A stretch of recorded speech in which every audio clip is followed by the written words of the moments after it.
Welcome in, everybody, to the Scout's Eye on College Football as we recap week 3 in college football, all coming to you as part of the Big Game College Football Streaming Network, where you can find the best independent college football podcasts. We want to ask you to check those folks out. If you haven't, you are really missing something. It's a great opportunity to get the best individual shows on college football or your particular team that you can find out there. And they're looking to grow and expand. They're off to a fantastic start. So that's the Big Game Streaming Network. And also want to invite you, if we could, to sign up for Off the Hook Sports YouTube channel, where you can also see this show live. Also, sign up for the Landry Football Podcast Network, where you can get all of the shows. We've got conference shows for every conference. So if you're a Big Ten fan, an SEC fan, sign up for SEC football and beyond, Big Ten football and beyond. Whatever your flavor is, we've got it for you. Signing up for the Landry Football Podcast Network gets you all of it. We got a lot to break down today. We've got an interesting week in week 3 of college football. It started on Friday night with another nice win by Florida State over Louisville. It was an interesting game, one in which Florida State still struggled to put a game away, but they managed to able to get it done. And curious to see as they get into conference play, how they're able to maybe finish and close out games a little bit better, as it's going to be challenging. But any win on the road in the conference is certainly a big one. Let's get into the action.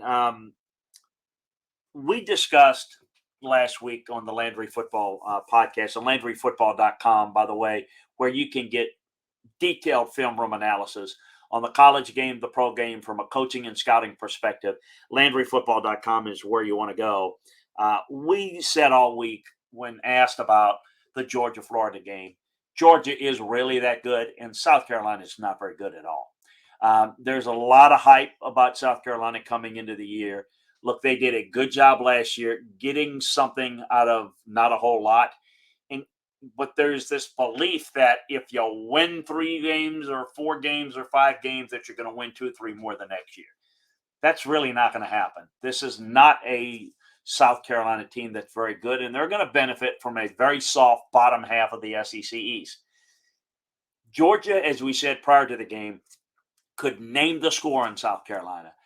South Carolina was not even competitive, not even close. For 2 weeks in a row now against Arkansas and Georgia, they do not even look closely like an SEC caliber team, at least as it relates to the top caliber teams. So it is going to be a challenge for South Carolina to beat good teams this year. Georgia is really good. Their offense is humming. Again, they didn't get a lot of resistance this week against the Gamecocks, but this is a really, really good team. Oklahoma looking good. I'm not sure that I wouldn't put them in that mix of maybe being in that fourth, category, distant fourth. The defense is improving. I want to see them against better competition. Their offense is doing very well. I thought Nebraska would come out, play hard, play well. They did. They did not play well. They got just steamrolled after the first quarter and the first score.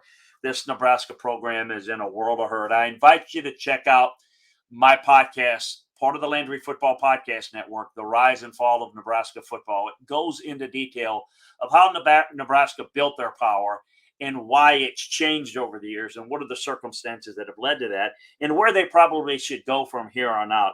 Is that is an absolute mess, and more negativity is coming about that program as we hear about the departure of Scott Frost. Hey, two of the more interesting games of the weekend, at least how it played out. How about Purdue, Syracuse? How about the Orange? Break up the Orange. It's more than just Sean Tucker.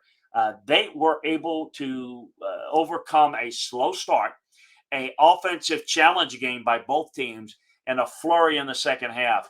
What an exciting finish. Tough loss for Purdue.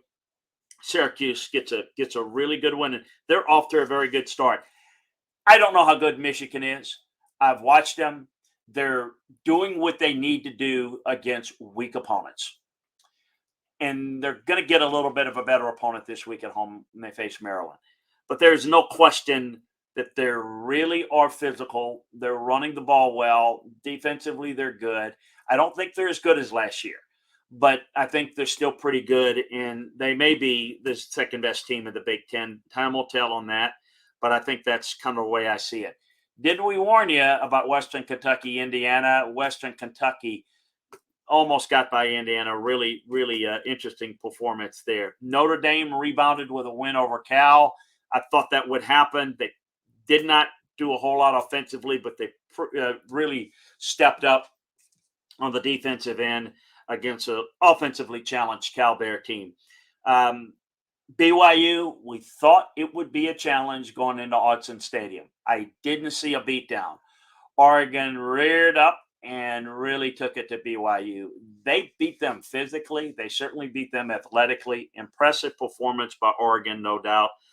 Minnesota, is that the best team of the Big Ten West? Right now, they look to be. They dominated a bad-looking Colorado team. Ole Miss, how good are they? We're going to find out in a couple of weeks when they play Kentucky. Beat a outman Georgia Tech team. That is an opening that is sure to come at the end of the year if this season goes like it started and will likely continue. I was really in favor of the Jeff Collins hire. In fact, I recommended it among the candidates they were considering.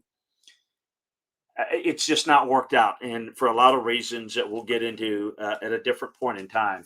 Speaking of not working out, it's not working out at Auburn, and there are a lot of reasons. There are a lot of complications. There are a lot of politics. But that performance against Penn State was alarmingly bad. They have no passing game. Their defense got worn down, and I thought really struggled later in that game, kind of holding the rope. And Penn State, I think, is a good team. I don't think they're anything special. I just think they were that much better than Auburn, and they proved it. It is no question that they have been looking to make a move at Auburn from the time that Brian Harsin was hired. It's going to take place. It's not if, but when. And it's a bad look. When I look at Auburn's team, they're not as talented as you typically think an Auburn team should look. They don't have a passing game. Again, I reiterate that for a purpose. The offensive line did not play well. They're not playing physical up front. It's going to be a problem. Now, who they hire, that is a complex coaching search that becomes I can only put it as in Auburn's incestuous ways, they'll find a unique path to go about it, but there's no question that we're going to have an opening. We already have two, Scott Frost at Nebraska. Arizona State, how about that loss to Eastern Michigan? Well, it ended Herm Edwards' tenure at Arizona State. Look, like most people, I like Herm. I've known him for years. But I've never thought he was a really good coach in the NFL and was an awful fit in college. Oh, I know they had some modicum of success early. And oh, yes, he's the type of guy that talks a good game. I call him Coach Soundbite. They look at him as a guy that would be a good leader, for young guys. I don't disagree with that. He had no ties to the college game, no connection to college coaches. His staffs were awful. They were consistently outcoached. They did get some players. It is a good job. In fact, it's a very good job, but has it slipped due to the circumstances in the Pac-12 because of UCLA and USC going to the Big Ten. The Pac-12, it's not as good. I can tell you it is a job that a number of folks, I know, for example, somebody like Lane Kiffin has always had his eye out for an Arizona State job. It's got a lot of resources. It's in a great place. You can recruit well, but I don't think even Lane would leave Ole Miss to go to the Pac-12 in its current state. More on the Arizona State situation at another time. Liberty Wake Forest was the other game that I thought was really exciting. Wake Forest getting it done. But Liberty, somebody going to come calling at Hugh Freeze? I know that Jimmy Rain was very interested in trying to make a move to bring him in. Will that be blocked? Will he get ushered in? Certainly, Hugh is looking to leave. Will the SEC jump in and still have something against Hugh Freeze getting a head job in the league. Going to be interesting to see, but I think that's certainly one of the guys, one of the names to keep an eye out opening for the Auburn job. LSU, Mississippi State. Mississippi State coming in with a lot of fanfare. Good-looking team, played well offensively, but once again, I thought defensively they came in playing very well, but once again, Mike Leach gets outcoached once again. Everybody focuses on the games in which he pulls an upset. But there are so many times as a favorite, as a team with maybe better personnel in certain spots, he is so inflexible and incapable in some of these moments.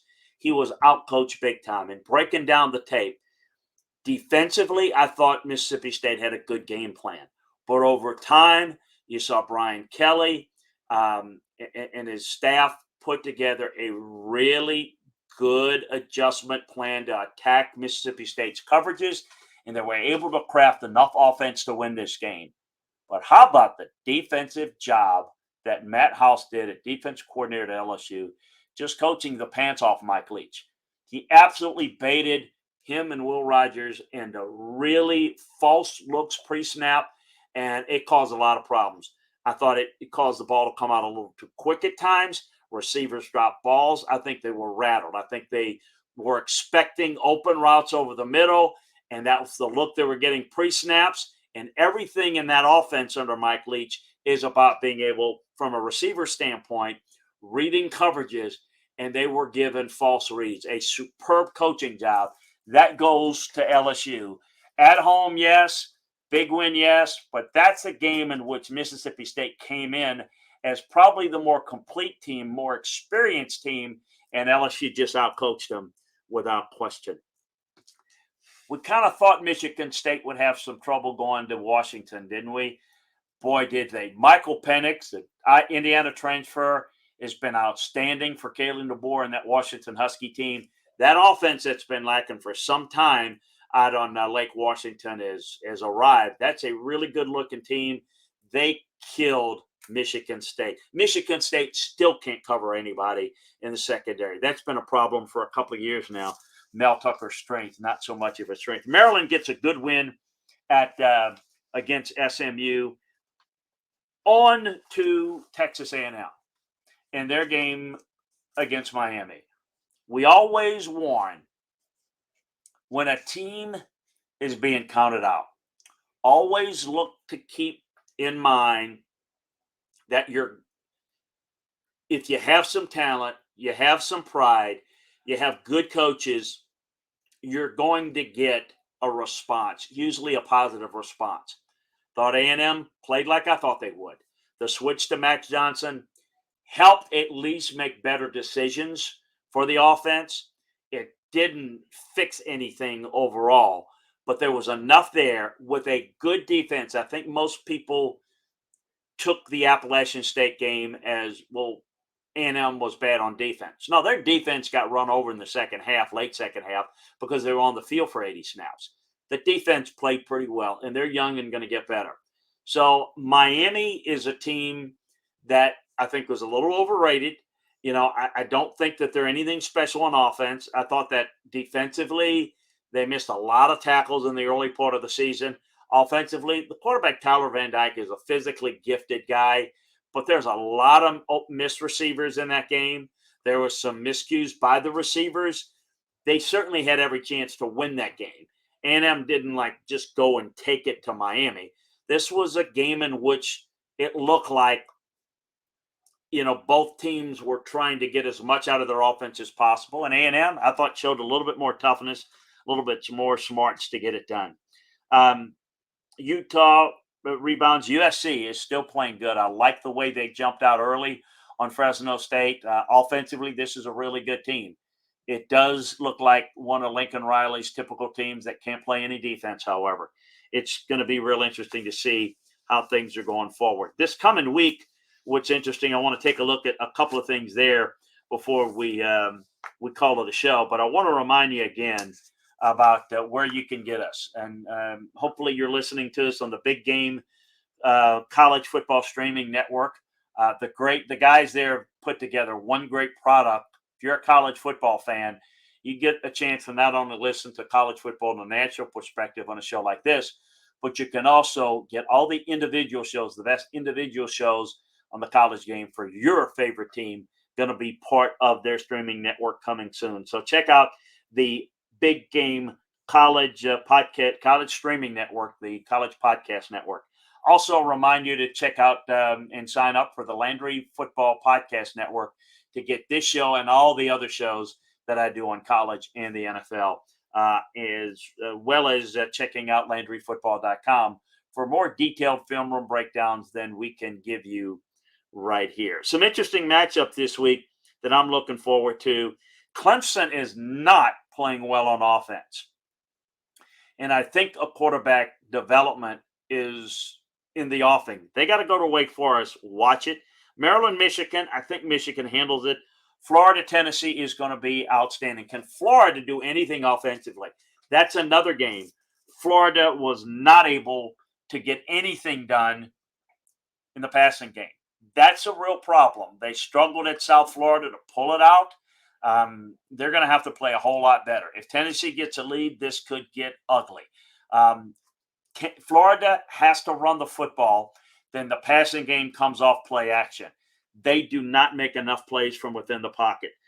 Oregon, Washington State's intriguing.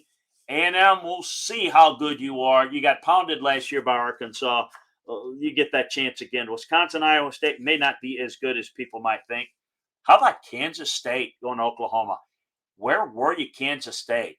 Well-coached team. What an egg did they show up against Tulane. Tulane, great job by them. What a phenomenal job getting done there. But see if Kansas State can respond.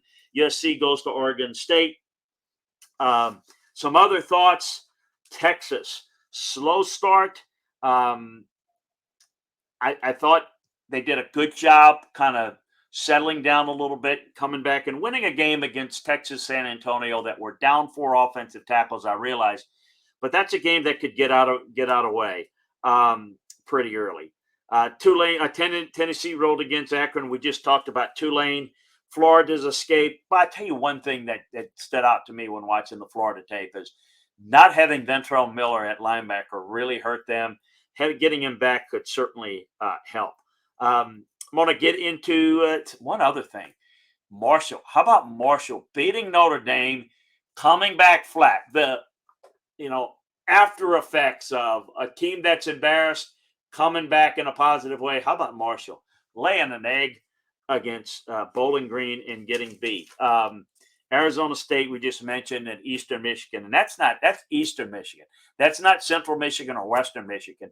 That are pretty decent teams. That's a pretty bad team. So we've got a couple of openings now, Nebraska, Arizona State. I expect Auburn and Georgia Tech to come open. There'll be others. We're going to begin to kind of break those down for you as we go down the road. But some other matchups. Can Syracuse keep it going at home against Virginia? Baylor goes to Iowa State. Some of the big matchups are going to lead to some of the weaker ones too. Georgia's got Kent State. New Mexico's got LSU's got New Mexico. So Michigan State, Minnesota is going to be a fun physical matchup. As I said earlier, I think Minnesota might be the best team in the Big Ten West at this point. So that's a look around at the top 25 beyond a little bit of some of the matchups that how it looked inside the film room. Going to break down these games this upcoming week a little bit more. So check it out over at the Landry Football Podcast Network. Once again, sign up for the and look out for the Big Game College Football Streaming Network, where you can catch this show and catch it on a loop. We think you're going to love that. And, of course, signing up for the Landry Football Podcast Network will get this show and all the others. So we appreciate you. You want to get more detailed film room breakdowns on the game of football, college football, the NFL, LandryFootball.com is where you want to go. We'll break down the game from a coaching and scouting perspective, evaluate players, teams, coaches, schemes. We got it all for you. So make sure that you check us out there. But for now, it's been great to be with you. And keep it here for more information on the world of college football. Appreciate you joining us, everybody.